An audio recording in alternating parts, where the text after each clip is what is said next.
Good afternoon, Mr. Kasey Cronquist. Welcome to the International Aneberries exhibition here in Guadalajara, year 2027. Thank you. Thank you. Thank you very much for being here.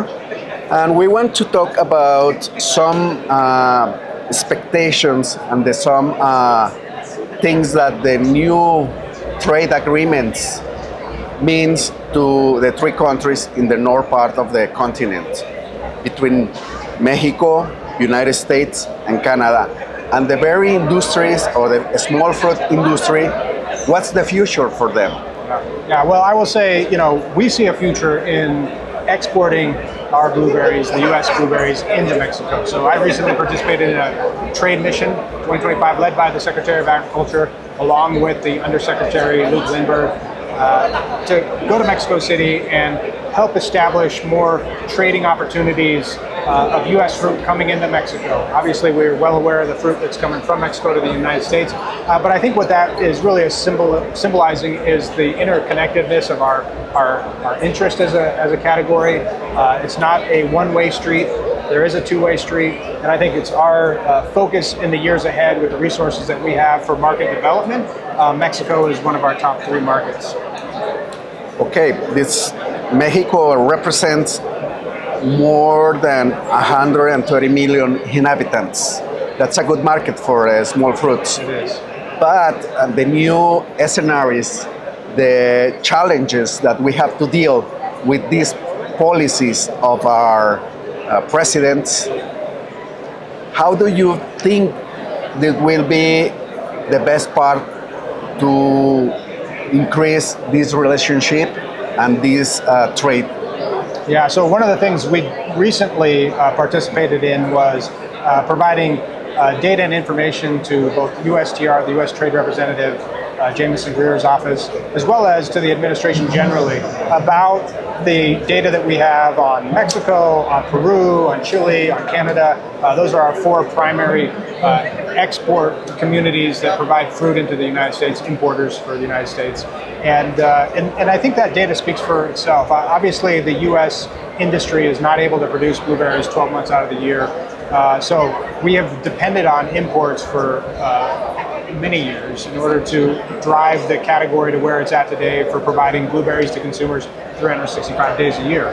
So to do that, again, our domestic production is not going to be able to handle the seasonality issues that come with the product. So we obviously can show with the data where imports play a big role in providing that balance of supply over the years, and we can see where there's imbalance, right? So I was sharing earlier today that the period of time that Mexico comes into the United States is the lowest part of the supply curve in the entire year. Yes. And so Mexico plays a role in providing fruit when there isn't any fruit, not coming from Chile, not coming from Peru, and certainly unable to have enough volume grown domestically during that window. So I think everybody's trying to figure out, how to supply these what have historically been called shoulder periods. But as we know, retailers want a straight line of supply. They want it to be even all year long. They'd love it to have it be the same price all year long. That's right. And everybody's working towards that end. I think our job as the council is to make sure that as the category continues to grow, we're developing markets for all the berries so that there's a home for every berry, fresh, frozen, dried. There really is an opportunity to grow the volume. And again, who supplies that volume is going to be dependent on many things. Certainly varieties are a big part of the industry's conversation today. Quality, consistency over time, that's a big part of what's going to drive success for the industry. And certainly getting more consumers to eat the product that aren't eating it today. So as I shared earlier, 50% of American households aren't eating it. And that's an opportunity for us to tackle as well. That sounds very good. That means that we still have this partnership. Yeah, there's a lot of runway. Yes. There's what we call runway, headroom, opportunity. With only half of households eating the product, we know strawberries is around 70% of households. So blueberries has a lot of room to grow, and then we have this whole other challenge of we're mostly being eaten in the morning and not in other parts of the day. So day parts, looking at occasions and other parts of a 24-hour period where blueberries can be consumed, not just in the morning, but also in the afternoon and evening. In this case, for instance, blueberries can be have an add value to consume in different ways that only the fruit. That's right. So if you think about a lot of companies who do food ingredient work, they need volumes of raw product to use in order to make that product, right? CPG companies, etc. We're in the infancy stage of being an ingredient for many things that take a lot of volume. We've actually experienced where partnerships with different companies found that our volume wasn't large enough, and so they had to back off of the commitment that they had to include blueberries. So I see a great opportunity in food service and food ingredient, working with food manufacturers. As our volumes grow, so will those consumer products that can have blueberries as a primary ingredient. So we actually have a campaign that's like Shark Tank. Yes. It's called, it's an accelerator program that helps encourage new startups or even companies that are already trying to make products with blueberries, and creating a Shark Tank environment where they get judged, and we determine whether that is a valuable value-add product for the market. So last year was our first year. It was really successful. I enjoyed watching that program come together, and we gave $30,000 away in prizes, encouraging companies to use blueberries as an ingredient. Wow, that's an excellent idea. In the other way, that's for blueberries, the healthy thing, the superfood that we know is the blueberry.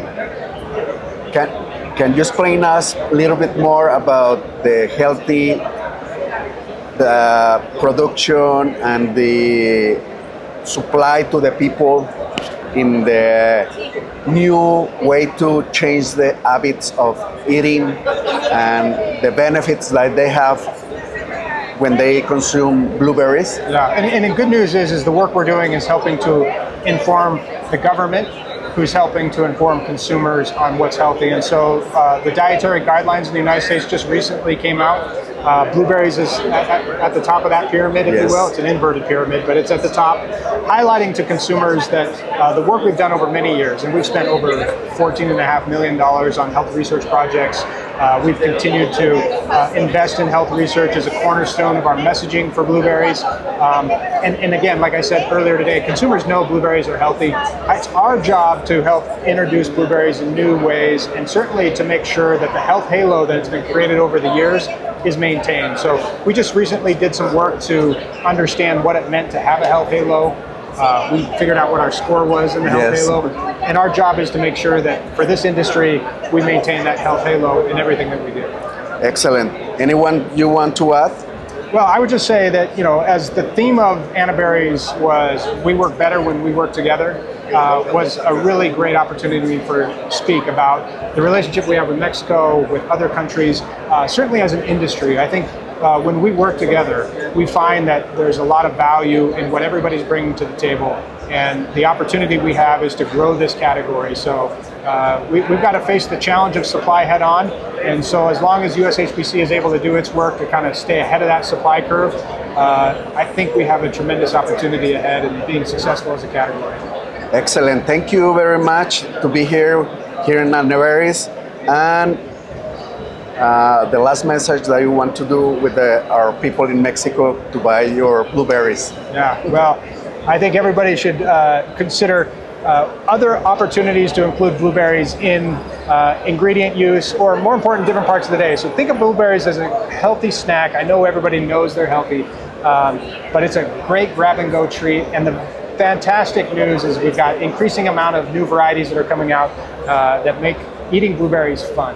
And so that's something I hope everybody starts to rally around, is how fun blueberries can be.